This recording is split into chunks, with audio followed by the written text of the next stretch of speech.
Roy is doing a video in that back room over there. Love to have people share their thoughts. We don't need to move this yet. Step outside for a minute, or Yeah, go cool off. yeah, I need to.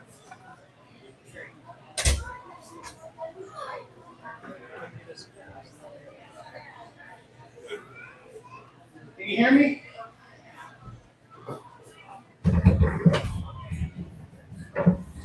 Guys, we're going to get ready to start. Forgive us, we've never done this before, so kind of ran it by you. We're going to set up a privacy wall here for the immediate family to come in and close the casket and have a family prayer. And then we'll move it aside and we'll start the funeral service. I know, I was told in the back room they're going to be doing a podcast dog trial. Roy, dog trial, people that are here, especially the dog trial guys, they're going to be doing a podcast back there. And anybody that wants to take 5 minutes and share some stories about that, you're more than welcome to go back there and be dog trial guys. If you'll be patient with us for just a minute, we'll get this stuff set up, do what we need to do, and we'll go from there.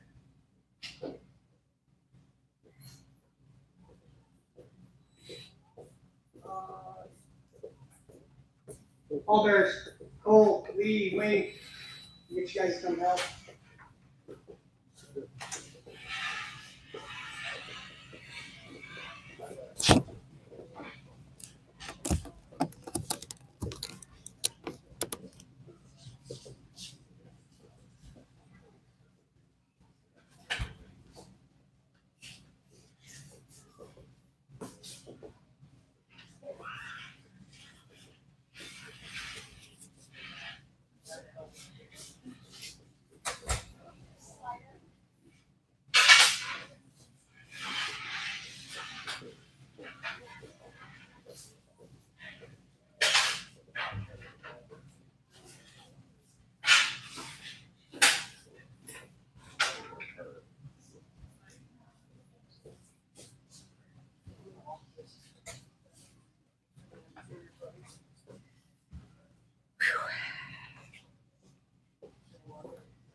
That's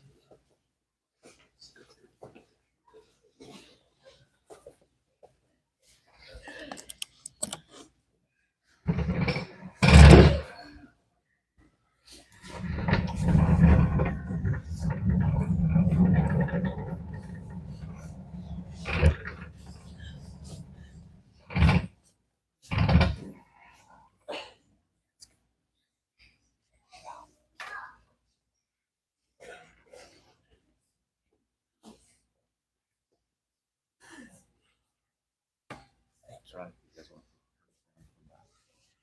You guys can come take a seat.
Thank you all for being here today. If you'll remove your hats and we'll start us off with a prayer.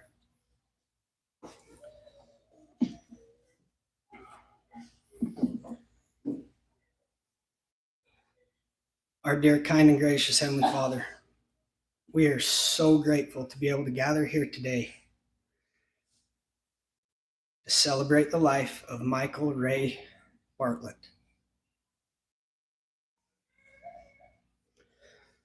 Lord, we ask you to be with the speakers today, that we can speak words of comfort and encouragement. We pray that you will be with us and give us the confidence and the ability to get through our talks. We pray, Lord, that if there's anybody here having a hard time, that our words can bring that comfort to them. We are so grateful, Lord, for the time we had with Dad. We are so grateful for all those who showed up and even those who couldn't make it, that we are able to know the impact that he had on so many people.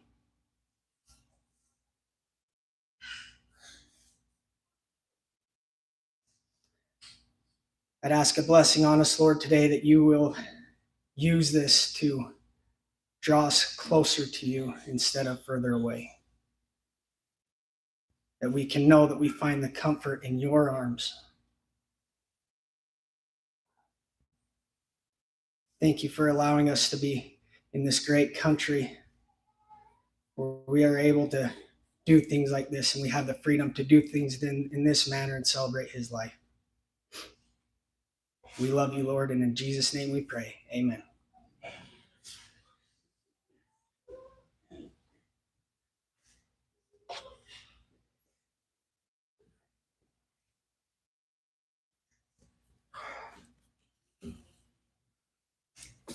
Thank you, everyone, for being here. Everyone that came last night and those of you who are with us today says more than any tribute I could give to Mike, so thank you.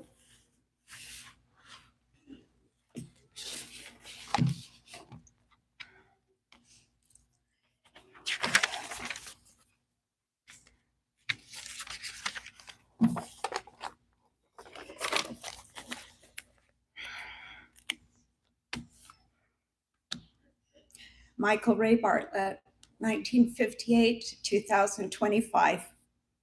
Ride Easy Cowboy. Mike Bartlett, a lifelong cowboy, rancher, and storyteller, hung up his spurs for the last time on September 12th, 2025, at the age of 67. He passed peacefully with the wind rustling and the scent of leather and sagebrush in the air, just the way he would have wanted. Born on a summer day in 1958 in Provo, Utah, Mike came into the world with a wild streak and a heart as big as the mountains. He spent his earliest days working the land with his dad. He learned the importance of hard work before most kids learn to read. Michael never strayed far from the land.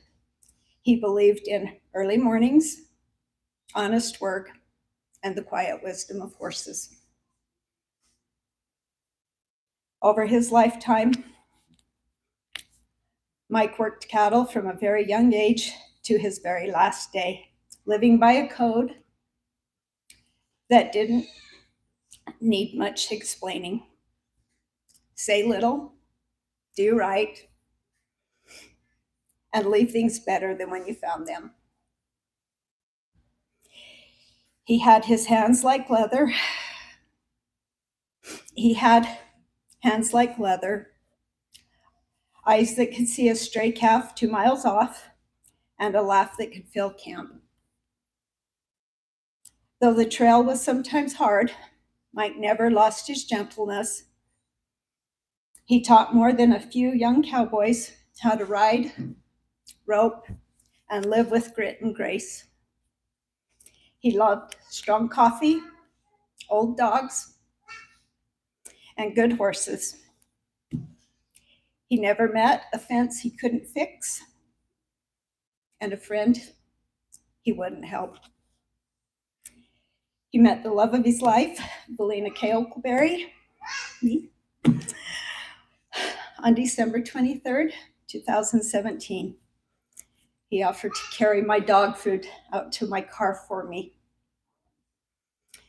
Mike is survived by his wife, Val, his sister, Christy Childers, and Jill Bell, his children, Rusty, Aaron, Bobby Kay, Jason, Chet, Jessica, Tyson, Shoni, Swade, Chelsea, Holly, Casey, and Whitney.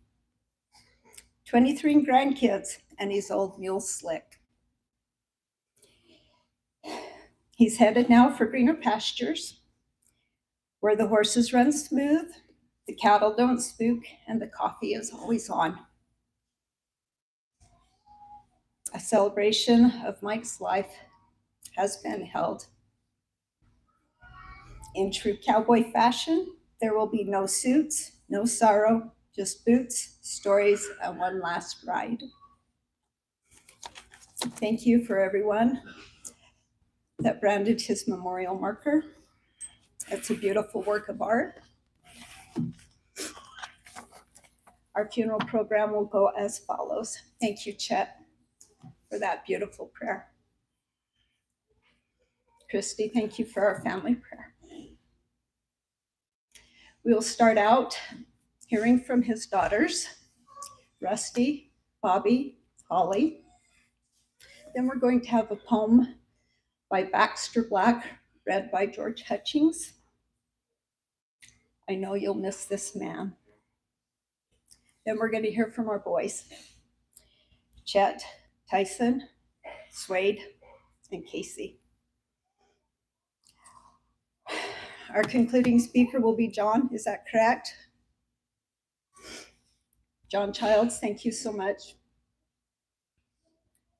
The last musical number will be Father's Son by Stephen Wilson Jr. and Hardy.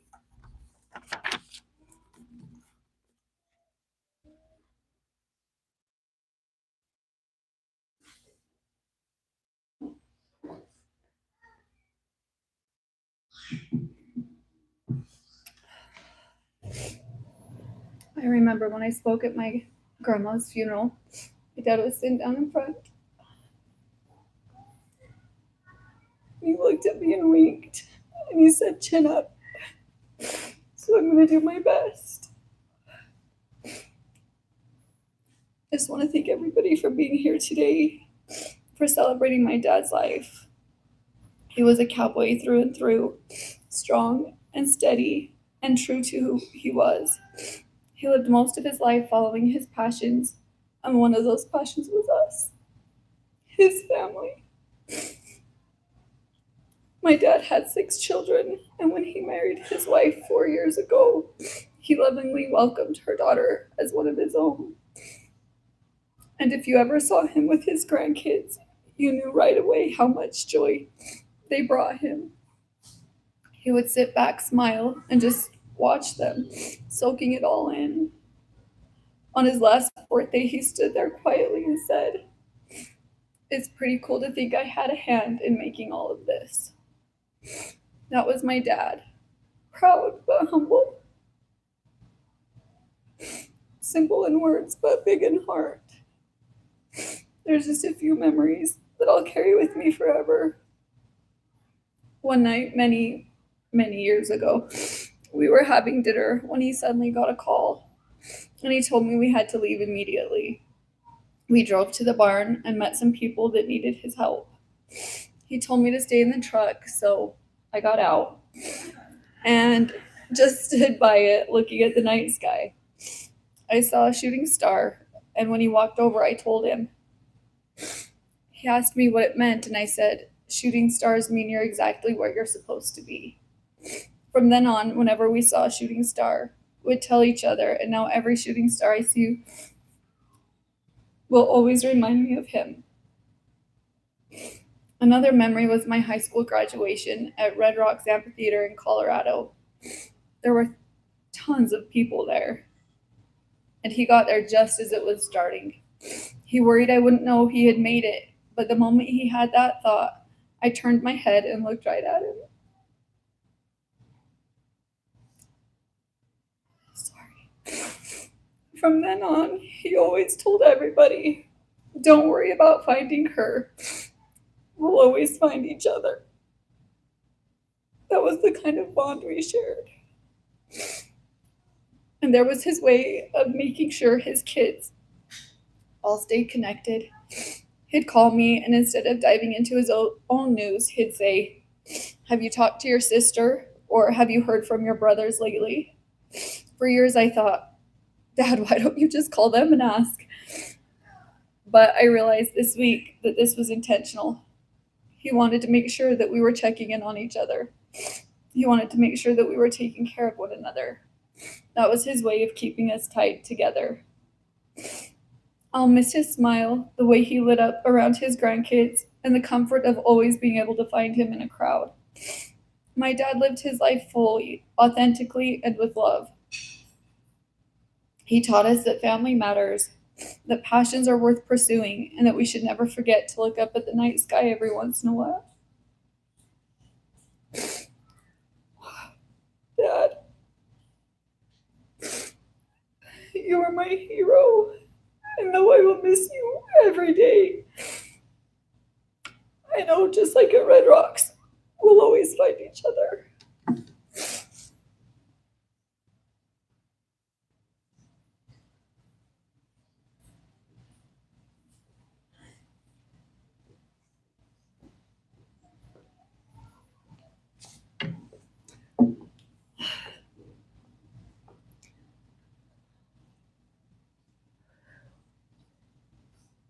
I'll try to keep this short.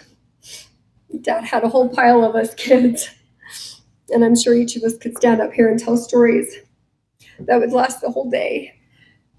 But I'll do my best just to share a few.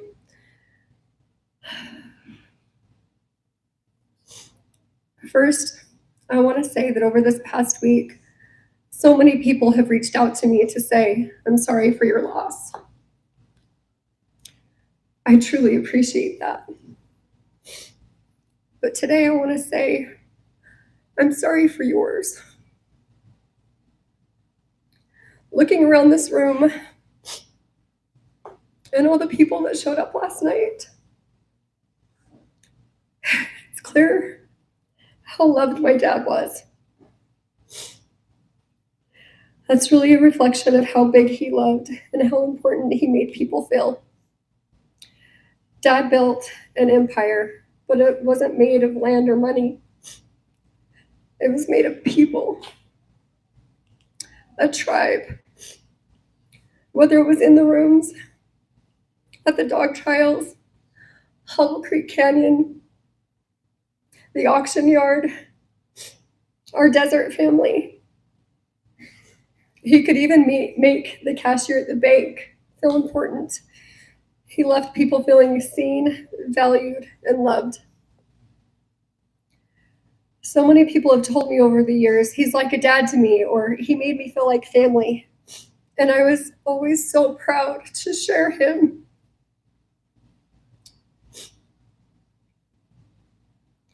I wear our last name like a badge of honor. Anytime I'd go anywhere, anywhere, didn't matter where I was, I'd run into people that would recognize the name. Someone would say, "Bartlett, do you know Mike?" And I'd stand a little taller and I'd smile because I loved the opportunity to say, "That's my dad."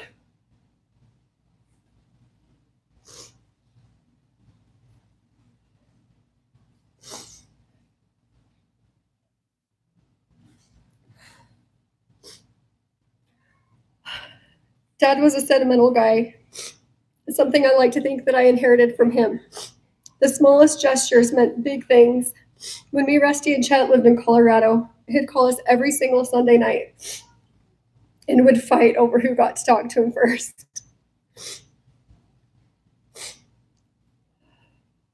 One night I was missing him pretty bad. He was trying to help me through it, even though he was missing me a lot too. He said, "Are you looking at the stars?"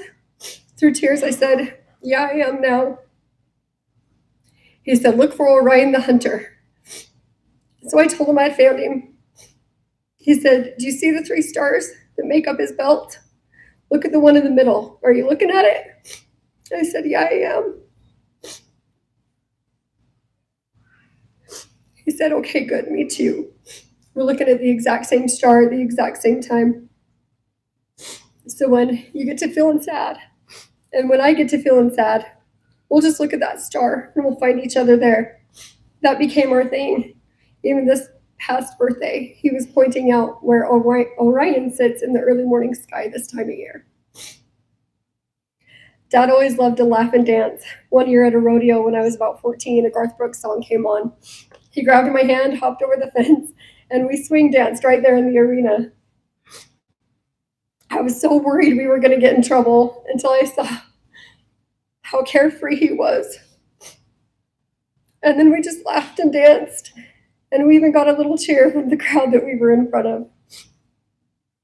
He wasn't afraid to be emotional. He cried, laughed, even blamed the full moon with me at times.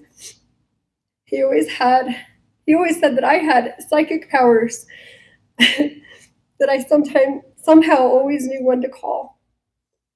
But what I've realized is that I learned that from him. It wasn't magic or powers. Oh, sorry. It was love. If he thought of someone, he called. If he worried about someone, he reached out. He followed his intuition, gut feeling. What I now know, he called that his higher power. God. Dad knew that I struggled with that in my adult life, trying to decide exactly how I felt about a higher power. So he talked to me about it in a way that made sense to me until I also believed and trusted. Dad taught me toughness too. He told me I had a way with animals and that I knew how to pick the good ones. I worked hard to make him proud, jumping on horses that weren't quite ready, just to hear him say, "Attaboy, girl." As life changed, me and Rusty became mothers, and we couldn't go as often, and he'd call us up and say, I need my girls. I've been working with your brothers a bunch, but I just need some time with my girls. And he loved his grandkids with his whole heart. Each one of you was his pride and joy. Don't forget his message. Stay true to yourself. There are countless stories and memories, and I want to hear them all.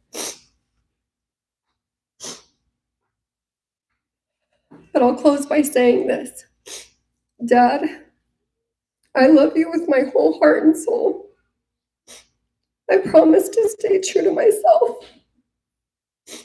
And I promise to tell the grandkids all about you. And I promise to always look for you in Orion. Rest easy, Dad.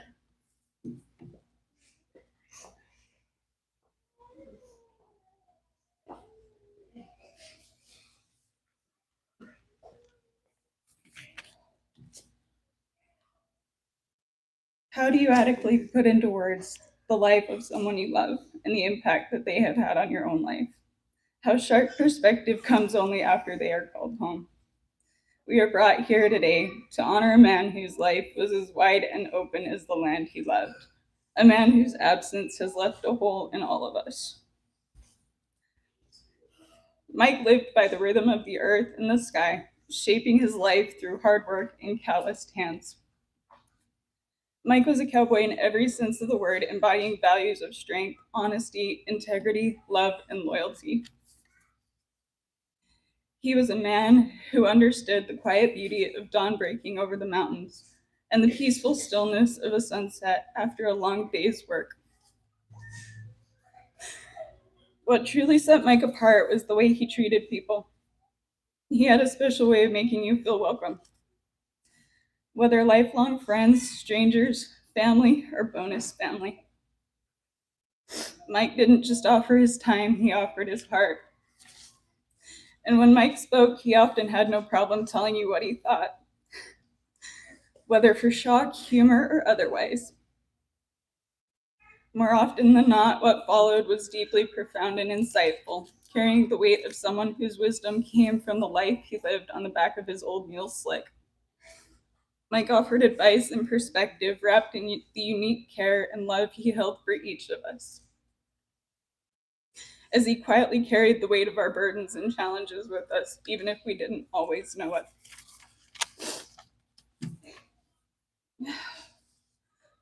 With Mike, family wasn't limited to just flesh and blood. You were his, and only the labels mattered. Husband, brother, friend, grandpa, and the one I am forever grateful for, father. Mike lived with the understanding that you take care of what you love and love what you take care of. Knowing the value of simplicity, he wasn't one for fancy things, but his life was rich in a way few could understand. His love for his family, friends, land, and the work of his hands will endure in the stories we share and the memories we carry.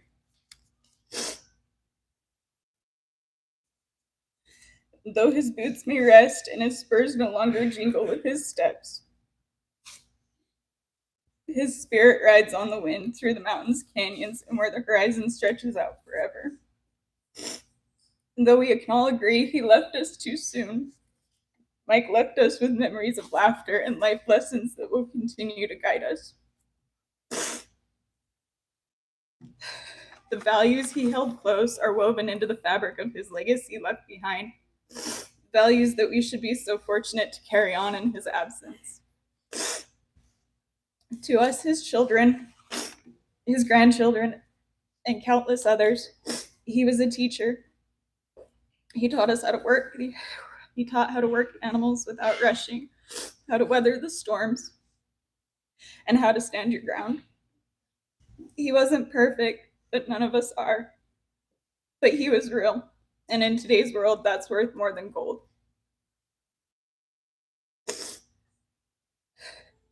We'll miss his laughter, his guidance, and his presence, but we won't forget him. Mike left pieces of himself with all of us, So today we don't just say goodbye, we say thank you, and we love you, Dad.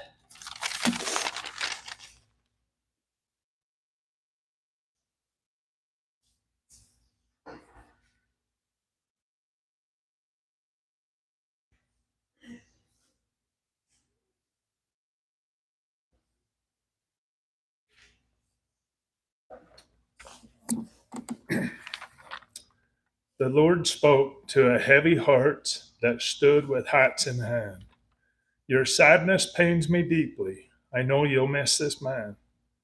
But it's true what you've been hearing. Heaven is a real place. That's no small consolation. You should use that fact to face. The imp, the imp, yeah. His parting left that seeps into your bones, and draw on to ease your pain, for he is not alone. You see, all his friends are up here, and all his loved ones too, 'cause it wouldn't be heaven without each one of you. And heaven for a cowboy is just what you might expect. It's horses that need tuning up and heifers that need checked. It's long rides with a purpose and a code that lights the way, and a satisfying reason to get up every day. And if you think about it, you can see it in your mind. Him leaning in the saddle with his old hat on his head. Contentment set upon his face like blankets on a bed. The leather cracks a little as he shifts there in the seat. The bit chains give a jingle when his pony switches feet. And you somehow get the feeling that he's sitting on a throne, a gazing out on paradise just like it was his own. I can promise you he's happy, though I know you can't pretend. You're glad he made the journey. It's hard to comprehend. The earthly way you look at things can never satisfy your lack of understanding for the answer to the why. So I offer this small comfort to put your grief to rest. I only take the top hands because my crew's the very best. And I know it might seem selfish to friends and next of kin, but I need one more cowboy and Mike will fit right in. So long, Pard.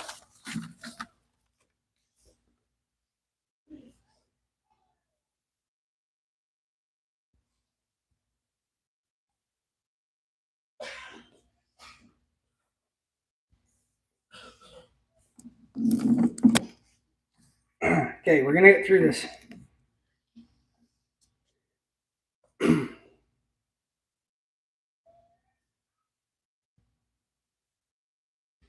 I hope you are all okay with me sharing a message. A message that was very important to my dad. My father is Michael Ray Bartlett. We all know the rough, tough, sometimes ornery cowboy. But he was also kind, gentle, loving, and above all, and most importantly, in my opinion, he was spiritual. He found that spirituality in the rooms of Alcoholics Anonymous. Dad got sober October 1st, 1989. After 35 years, 11 months, and 11 days, I'm proud to say that he did in fact die sober, which is one of the greatest hopes for every alcoholic. And it is because of his faith in a higher power and his sobriety that this alcoholic is able to stand before you today. See, Dad could see me heading down the same road. He used to invite me to breakfast. I thought, oh, that's nice. He wants to hang out with his son, eat, visit for a minute. But we always ended up at Joe Bandito's on Sunday morning, and coincidentally, there was always an AA meeting. He just waited there patiently for me to hear something, for me to come to my own conclusion. He really believed in teaching that way. He would teach us by example. He was that way up the canyon. We'd get up there, we'd get out and go to work, and he'd just say, pay attention and use your head. So we would. We'd watch him and we'd mimic everything he did. Not always for the better, especially with the language. But back to AA. Finally, I heard something. And guess what I heard? Sure enough, an alcoholic. Now, I wish I could say I got it the first time, but that'd be a lie. I have more newcomer chips than AA's central office. It was one of these times when I was going back and forth, and after what some might call a relapse, Dad would just say I screwed up. He said, Chet, we don't like to tell others that they're alcoholics. They've got to come to that conclusion on their own. We don't brand anybody as an alcoholic. And then he paused. He said, but you're damn sure an alcoholic.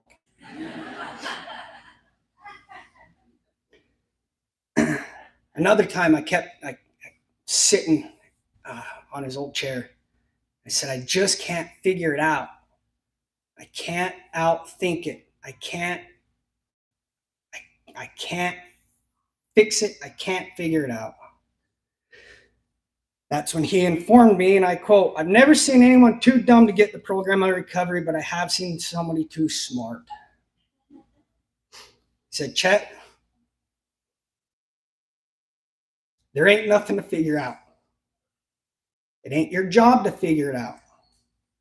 Your job is to accept, surrender, trust in your higher power, and do the next right thing that's in front of you. I said, that's fine, but I'm not too sure about this whole higher power, and I don't know what I believe in. We were sitting in an AA meeting not long after that conversation. Dad got called on to share. Now, I'm sure there's some people in the program here. I'm sorry, I'm going to break some traditions and some rules. You know me, I'm not much for rules anyway. Dad told this story. Said he's working for Childs, and he was watching some cows and making sure they were going to calve okay. And it was late, like midnight, maybe early morning, dark. And it was a cold night. Snow, like heavy snow falling, and Dad's watching this cow. And he's thinking in his head, there is no way this should all work out. On a night like this, just the whole mother nature of it all, and just the whole process. And he's sitting underneath this little tree, and he's watching this cow, and sure enough, she calves, and everything goes okay. And he watches this cow clean the calf. And before too long, when that calf gets up and sucks, and with a full belly, it's hanging out and dancing around like it's a cool summer night. Dad said right then and there under that tree, he said, God, I don't know who you are, and I don't know what you are. But whatever made that happen, whatever kept that calf alive, keep me sober one more day. Relieve me of my alcoholism. Remove the obsession to drink. I turn my will and my life over to you.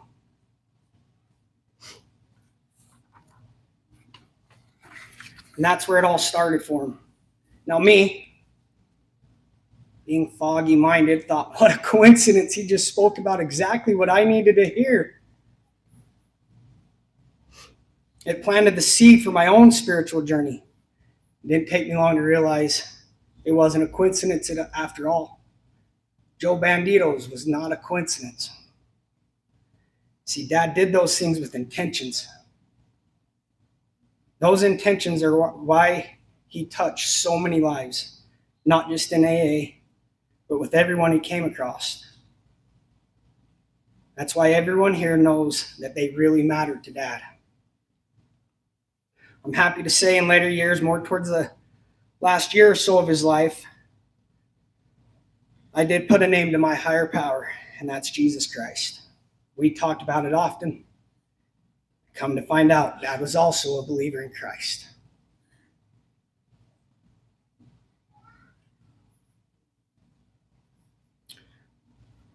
We're all having a hard time with this loss.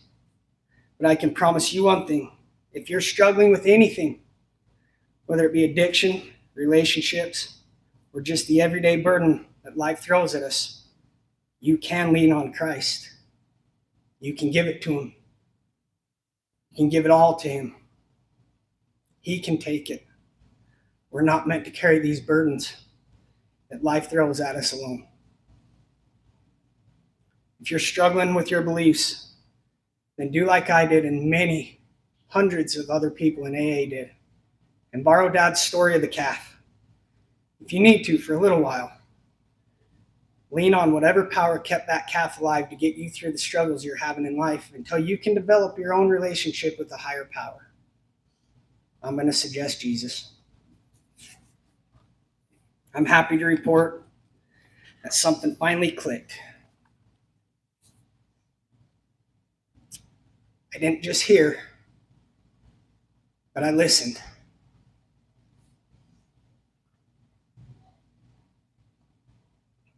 On July 12, 2018, I finally got sober.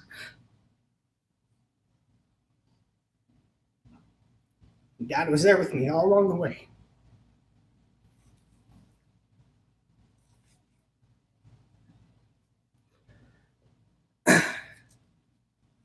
Dad, in the hospital after you had just passed, I sat there stunned, trying to figure it out, trying to fix it, trying to comprehend, trying to understand why. Don't worry.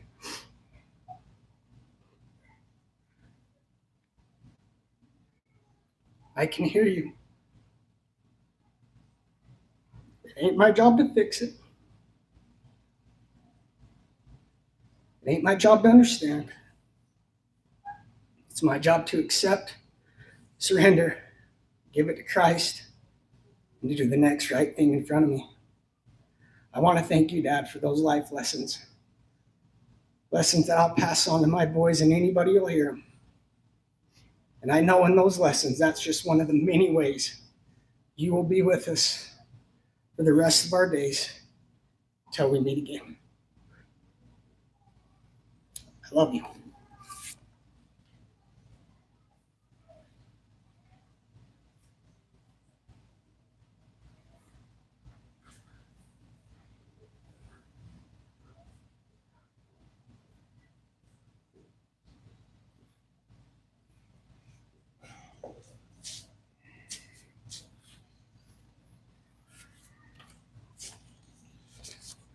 If I fall down up here, I apologize. My daughter was just sitting on my leg and I went to stand up and it didn't work.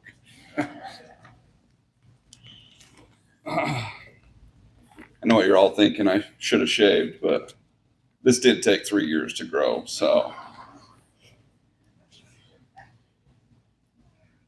September 12th was not a typical day. I was exhausted. As most of you know, I had a little boy who was a month old today. Did you know that they eat every 2 to 3 hours? Around the clock? And at 38 years old, your body gives you the bird when you try to wake up 3 or 4 times in the night. Once I had my feet under me, I remembered my dad calling me the night before. But I had missed that call. Before I was able to call him back, my brother Chet was calling. The words that came out of his mouth were so calm. He knew what was going on with Dad, but like our dad, he knew how to relay a hard message and stay relaxed. He told me what had happened, and they were live fighting him to Provo. Nothing can prepare you for that call. I was amazed by the... Sorry, my eyes are watering.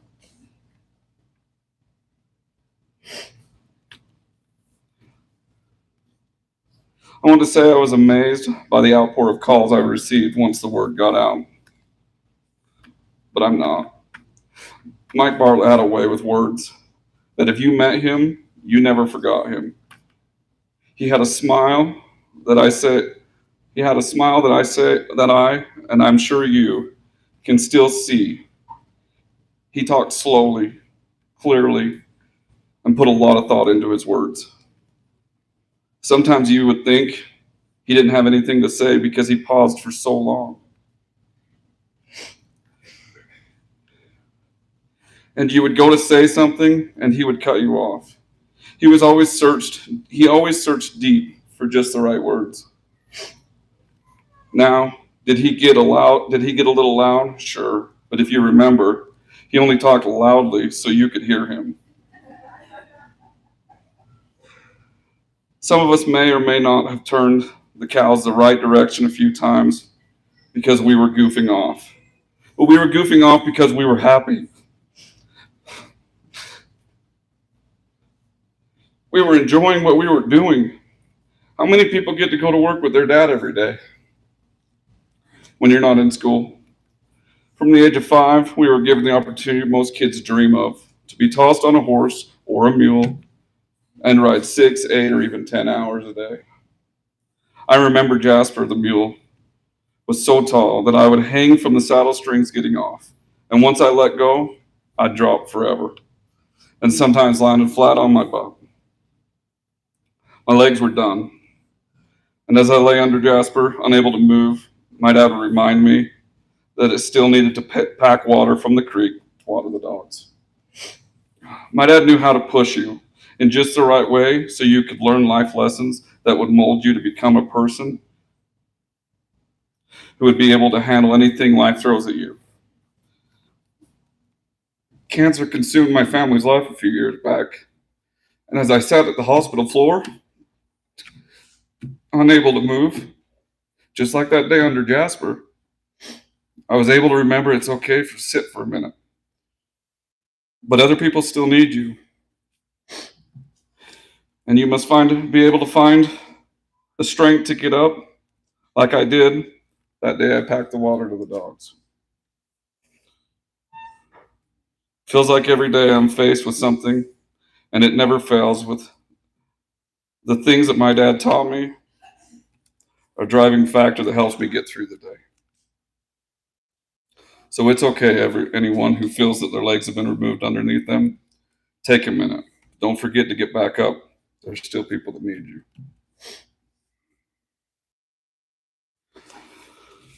I just want to talk about a few things that I remember. I'll shorten this up. The ULA.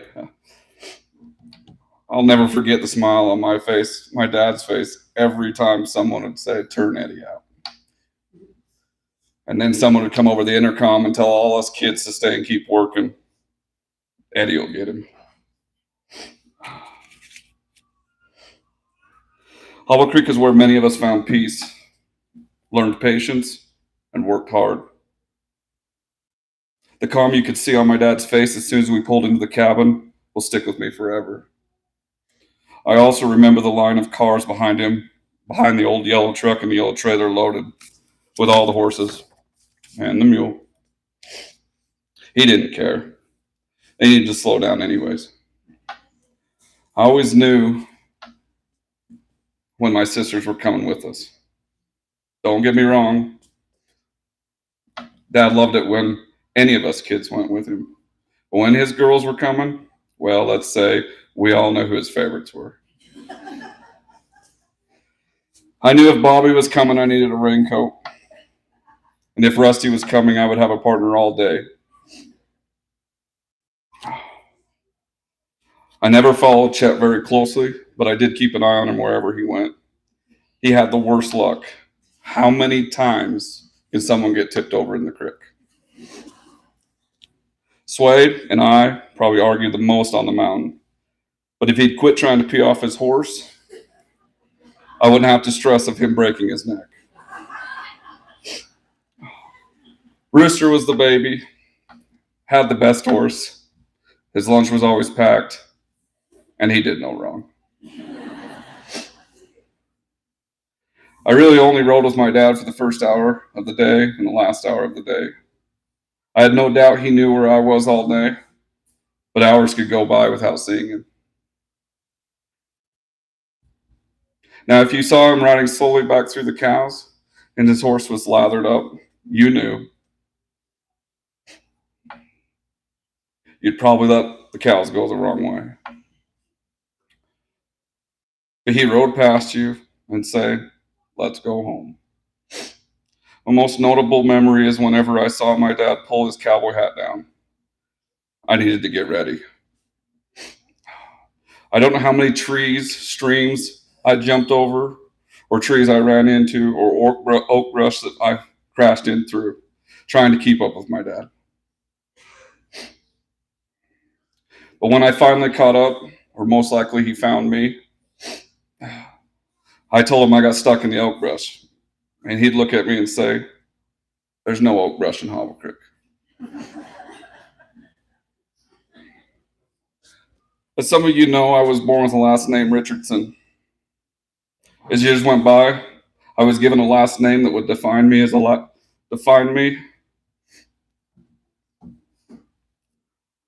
last name that tied me to a family that anyone would be proud to be part of. A last name, when told to somebody, would ask, "Is your dad Mike Bartlett?" Without fail, I would respond, "Yes. Yes, he is." He touched so many lives, and you could see it here today. I want to end this talk by telling my dad I'm sorry. Sorry for repeatedly asking, "Where are we going? And what are we doing today?" This last quote I'll share of yours was probably because of me. But I want you to know that I know where I'm going and what I'm doing today. Just like you, I also have 6 kids. And it's my turn to take over and say, ride along and find out. Thank you, everyone.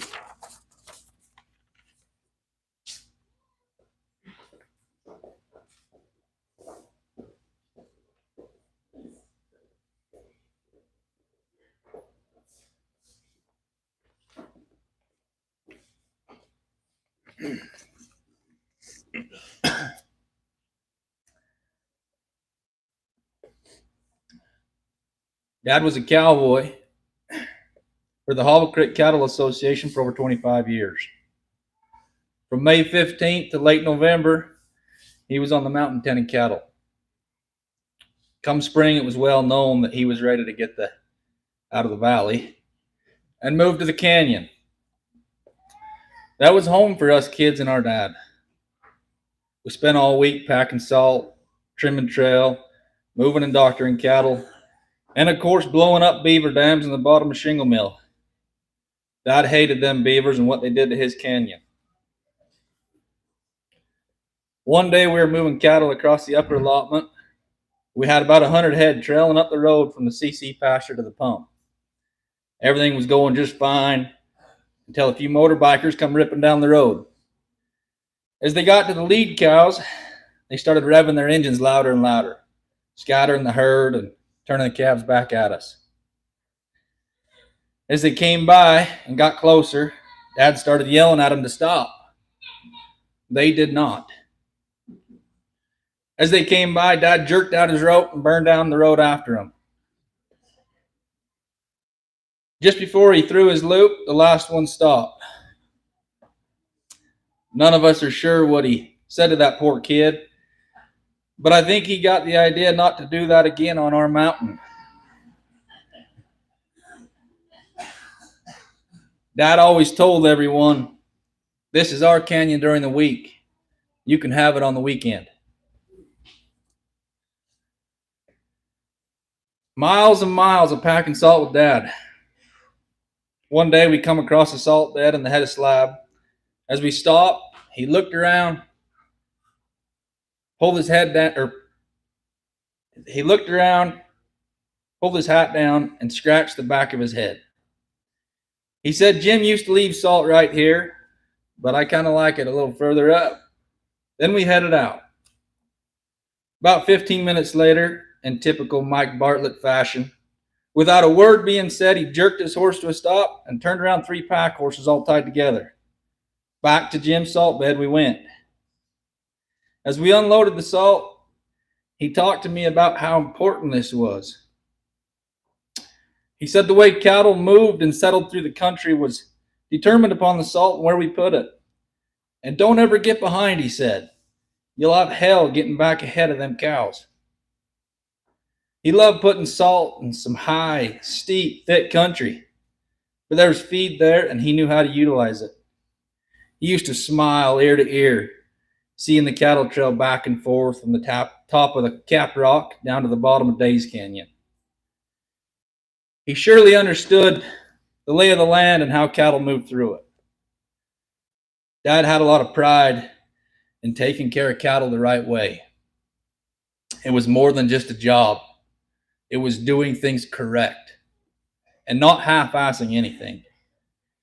It was his way of life, a life that I'm so grateful he shared with me.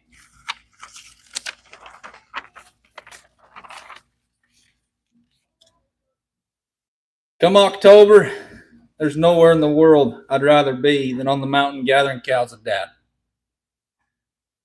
Pulling into the pump on a cold, frosty morning, Dad bundled up in his Levi jacket, stepping on a fresh horse, pulling his hat down low and trailing out towards the red knoll.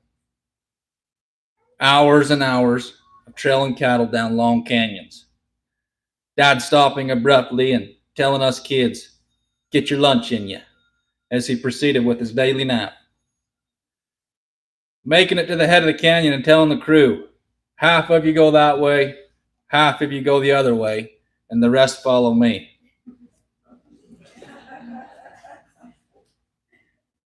Cold, late fall days. Dad making a Mikey fire with John, George, and Justin. Bringing cows across the pump. Dad would smile with excitement as we walked into the Carnesecca deer camp. So many dear friends on that mountain. Growing up in the canyon, I was one of the younger boys. Ahead of me was Bo, Chase, Chet, and Tyson, all riding in a single cab pickup. Being one of the youngest and smallest at that time, I got to sit in the middle next to Dad. Driving off the pump, Dad always put the truck in 4 low in first gear. I knew that meant he didn't have to shift for a while. He would wrap his arm around me and hold me as we eased off the top down the dirt road. Making it to the bottom, he'd very carefully wake me up and whisper that he was going to do chores over at the cabin. So many great memories and life lessons on the mountain. Dad chose to live his life doing what he loved every day. He was a cowboy, a hand. He was able to work beside his family and friends every day until his last day. He was a husband to a wonderful woman, Val. He was a very loving father and papa. He was a dear friend to everyone. Dad taught me how to be a man, to remember who we are and what we stand for. He made Hobble Creek home to me, and I hope to share that with my boys.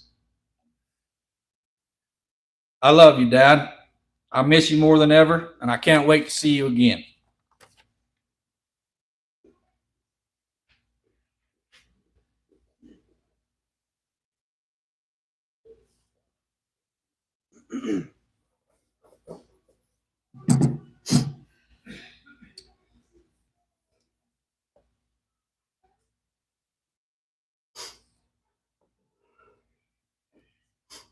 My dad was honest and hardworking as they come. He was a cowboy, not just by trade, but by heart. He was wise, trustworthy, and down to earth. He never said much more than he had to, but when he spoke, it meant something. You could count on him, and people did. Some of my favorite memories with my dad was at the barn in Springville and riding up Hobble Creek. I was riding with him before my feet even reached the end of the saddle pad. I'd spend all day on the mountain with him, and at the end of a long day, I'd fall asleep in the middle of the seat holding onto his arm. And on the days he wouldn't let me miss school, I would sit outside at recess and stare up the mountain thinking about what I was missing out on.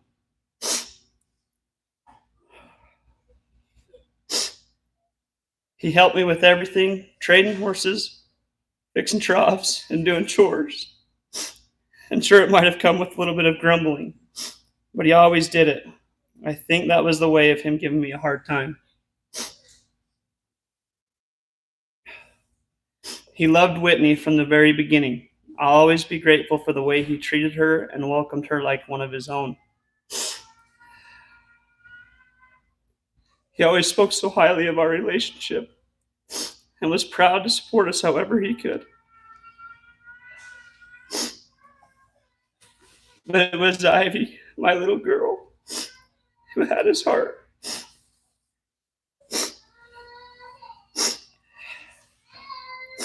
The look in their eyes when then.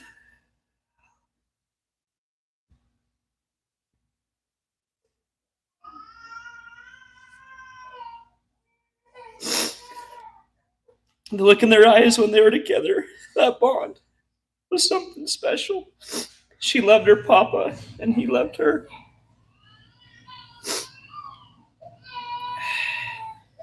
He taught me everything I know.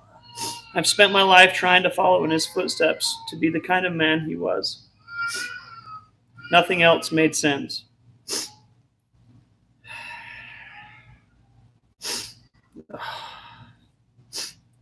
There was never a 9-to-5 in the cards for me. My dad showed me that you can make a living on the back of a horse. I kept him pretty busy over the years, and now I've got one more job for him. Dad, I've got a little boy on the way. I need you to teach him like you taught me. Show him how to read a cow the way you could. Show him how to have soft hands on a young colt. Teach him what it means to be honest and have good morals.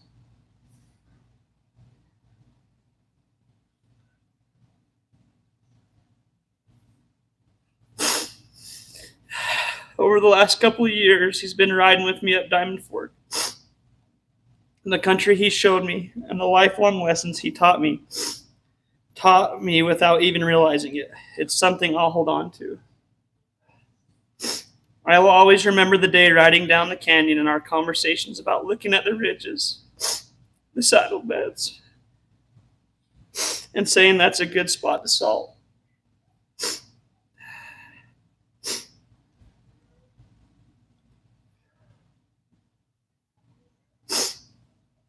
There are still a few places up the canyon you didn't get to show me. One in particular, coming off the lower pinnacle. I'm going to ride up there someday, and I'll need you to take the lead and turn those cows. I'll follow you just like I always have. I hope in heaven you've got a good dog, a solid cow herd, and a couple broke horses until we ride together again. I love you, Dad.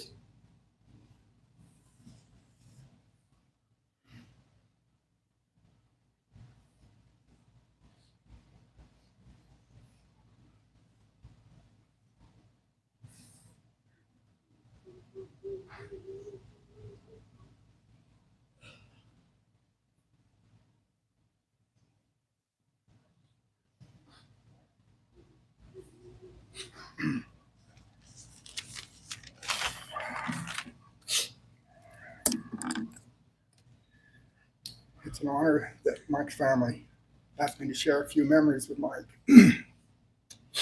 And especially when I saw Bowles that Mike was a storyteller, because that's what I am. every story has a beginning and an ending, most everyone. And I need to preempt a little bit. Some people here might remember a guy named Louis Bledgy. He was a storyteller. One day when somebody questioned him, Louis, I don't think that's quite right. And he said, I might be a BSer, but I'm not a liar. So if you've heard these stories or were there when they happened and they're not quite the same, there's no malice. It's just my poor memory. So anyway, I need to tell a little bit how I got involved with the Bartlett family. When I was in grade school, I was raised on a sheep ranch, and my mom was in charge of getting all the groceries for the men. And she bought her eggs from a guy named Archie Bartlett. And I remember that name, and Mike was referred to as Archie for a long time. Well, anyway, Mom did a lot of cooking for the men. If we were on the trail or shearing or branding or docking or shipping, she was there in her little car to bring us a hot meal, and she always had dessert. And most of the time, it was a cake in those, we called them dripper pans. I don't know what you call them. But anyway, the reason I'm saying this is because Mike got in benefit from those cakes several times, and he really liked them. And these weren't any girly man cakes. These were those heavy, really heavy cakes. They weren't angel food cakes. They were ones you had to cut and put in a bowl, pour canned milk on it, and eat it with a spoon. So anyway, I think Mom developed the original food truck and even the tailgate party when she let her station wagon down and served the meals. First time I met Mike was a long time after that. We were living in the gray house at our feedlot in Mapleton. And it was in the evening, and a knock came on the door, and I answered the door, and there was a nice looking young guy there. And he, as the gentleman he was and always was, he took his hat off and put out his hand and said, my name's Mike Bartlett, and I'm looking for a job. As Val has said, Mike never lost being a gentleman. He carried dog food for a lady. So we visited a minute, and like most job interviews, you ask what kind of experience do you have, and I think he said he'd taken his young family and gone to work in a feedlot, and it didn't work out, and he came back, and he said he wanted to be a cowboy. And so we talked, and I said, well, Mike, we're not a big outfit, but some big outfits have a cow crew, an irrigating crew, a farming crew, and fencing crew. We have all that, but it's all the same crew. And I said, he said, well, that's okay with me. So he had a horse named Bill in his own saddle, so that was better than a lot of people that came. And I said, all right, Mike, we'll see you at 6 o'clock in the morning. He about fell out of his chair. And he did. And we worked together for a long time, and a lot of good times. But I need to divulge a little secret that maybe Mike doesn't want a lot of people here to know. Mike was a pretty good farmer. And when he knew we had to farm, and he could run the swather and the baler and the tractors, and once in a while when I'd show up unexpectedly, he'd get out of the tractor off the swather and he'd have his spurs on. So I have to steal a line from a movie about Doc Holliday when somebody was questioning him, and I was going to tease Mike, and I said, Mike, I think maybe I'll buy a combine. And I can see what he was thinking, because I was thinking the same thing. My hypocrisy only goes so far. So when I tell these stories, it includes me and my family, my brother Richard and his family, Dick Bills and his family. Dick came and helped us a lot. And Mike and his family, and lots of nieces and nephews and neighbors and whoever wanted to come. So I think Mike came in the spring. I can't remember for sure, but we were busy, and like always, and we got the calves we branded and moved up on Billy's Mountain. And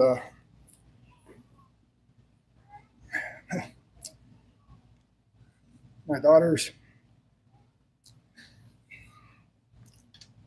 came in last night, and we were talking, and I can't remember, it was Maria or Crystal. She said, "I'll bet Mike thought he had to do a little buckaroo rodeo every day," because that's what we did. We took the kids and we went to work and put out salt, move the cattle. And if I couldn't go, I fully trusted Mike to take my kids and go.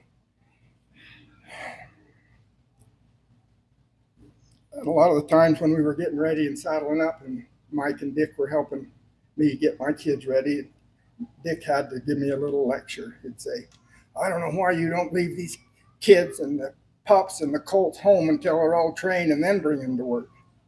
Didn't work that way.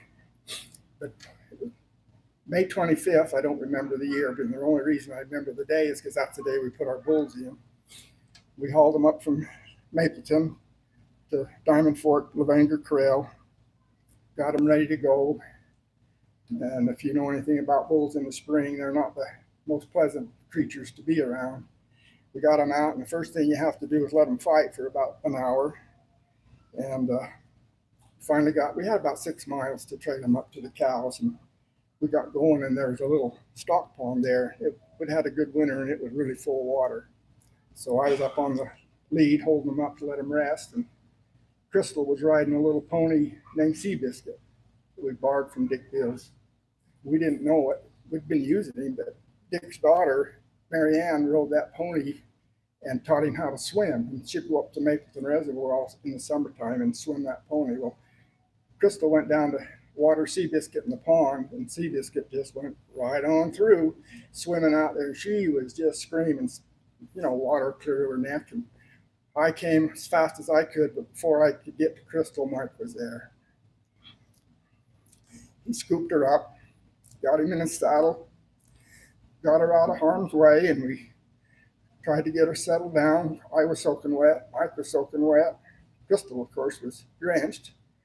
And I said, "Well, we got to get going. Crystal, do you want to get back on Seabiscuit?" And Dick Bill was a big guy. He was big-hearted. And she looked around and she said, "No, I'm not riding Seabiscuit." And I said, "You want to get on with me?" And Crystal points at Dick Bills and said, "I want to ride with him. He's warmer." "Okay, Rusty, I warned you. Here's yours." His family was living in the basement house, and I was in the gray house. And Rusty's mom decided she'd take a job opening up the Hart's convenience store and gas station across the highway. She'd go over there, 4 o'clock in the morning, open up, and then come home in a couple hours. So they had a cat.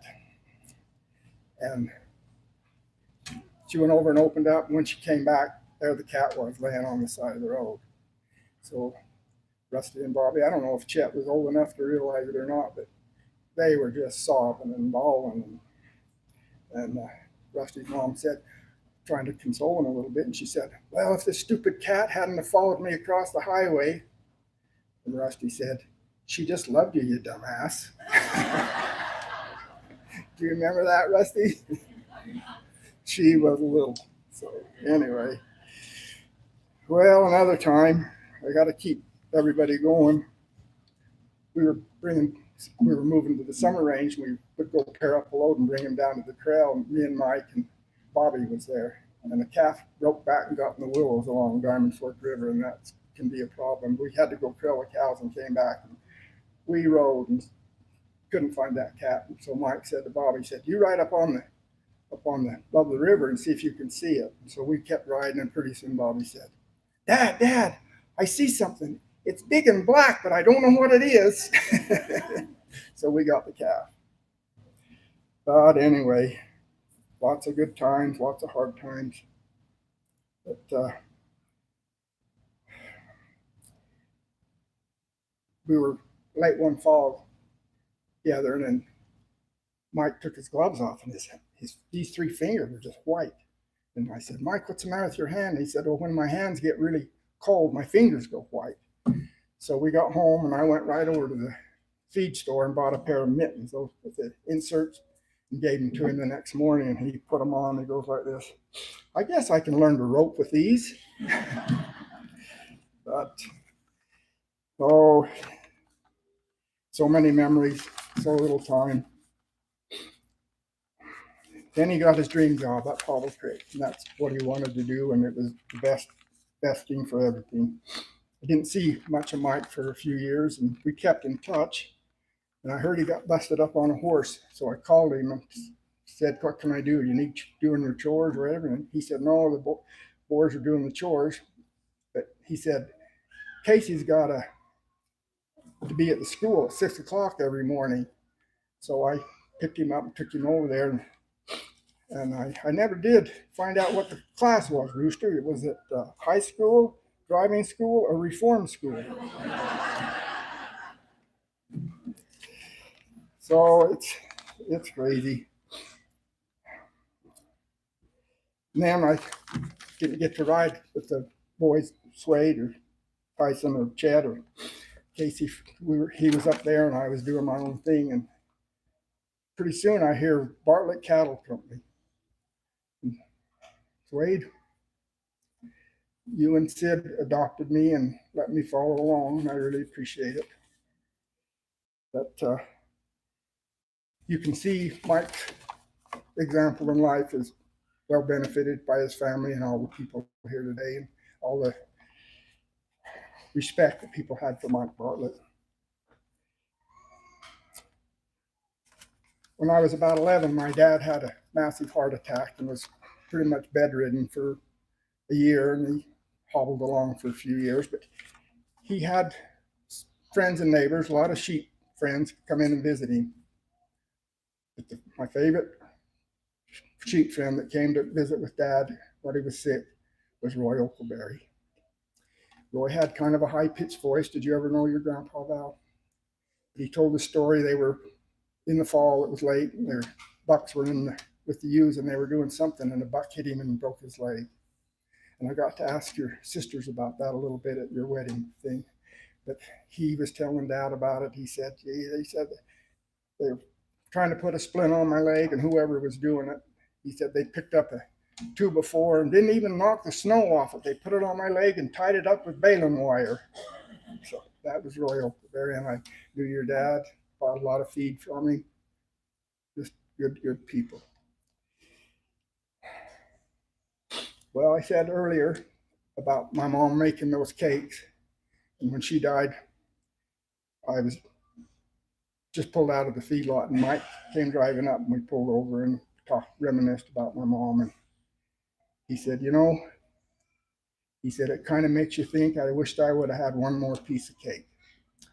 And at the time, Mike didn't realize it. If he did, he didn't let on, and I didn't realize it. But as time's gone by, I want another piece of cake. I think that really means no regrets. Live your life with no regrets. And that's what Mike Bartlett did. And I also said every story has a beginning and an ending. Mike Bartlett's story isn't ended. It still goes on. And I don't know what the other side is, how it's going to be, but how the communication works. But if they have cell phones over there, Mike Bartlett's got my number on speed dial, because we talked at 5 o'clock in the morning lots and lots of times. But it's an honor to have been associated with Mike's family, and I can appreciate it.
He was named by my grandma, she got it from the Bible.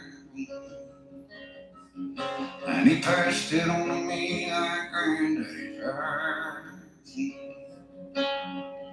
Raised me up like sweet corn credit at a sign.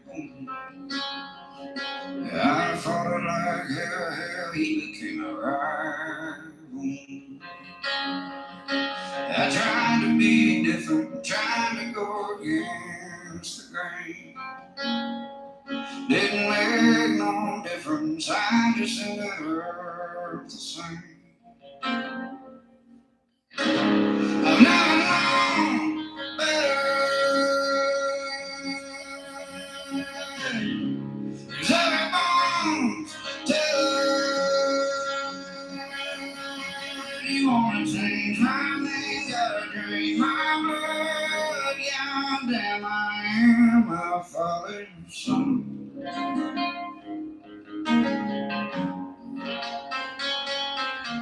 Yeah, I left town just to get out the shadow. He'd send me a 20 just to get back on the saddle.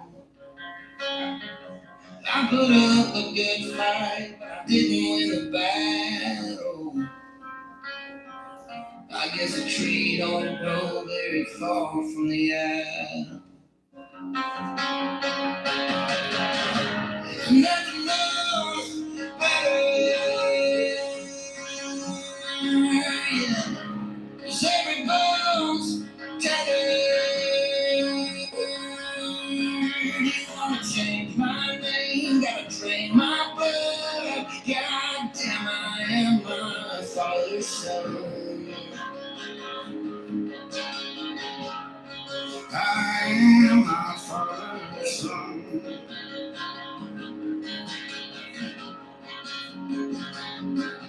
I wear his blue jean jacket and his name like a badge of honor.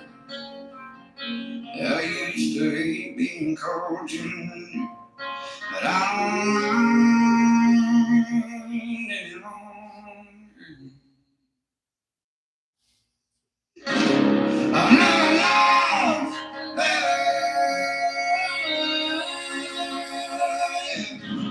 'Cause every bone's telling. You wanna change my name, gotta drink my blood. Everything I am, everything he was, goddamn I am my father's son. I am my father's son. I am my father's son.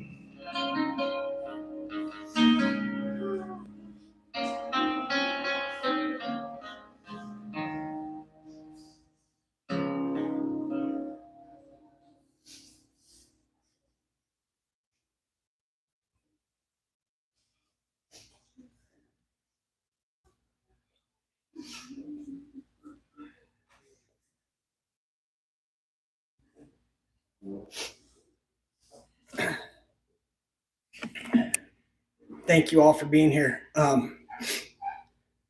We're going to go ahead and ask the pallbearers to stick around. Here in a minute, we're going to open up that sliding door, and if you all want to funnel out there and in that alleyway, we're going to load that up and take him on one more little ride. Just be mindful of the horses. Give enough room for the pallbearers. Family and pallbearers will follow the casket to that door. When we're done with that, we've got food. People want to stick around and visit and get something to eat, please do. We'll go from there. Get somebody to grab that door, and everybody else funnel out.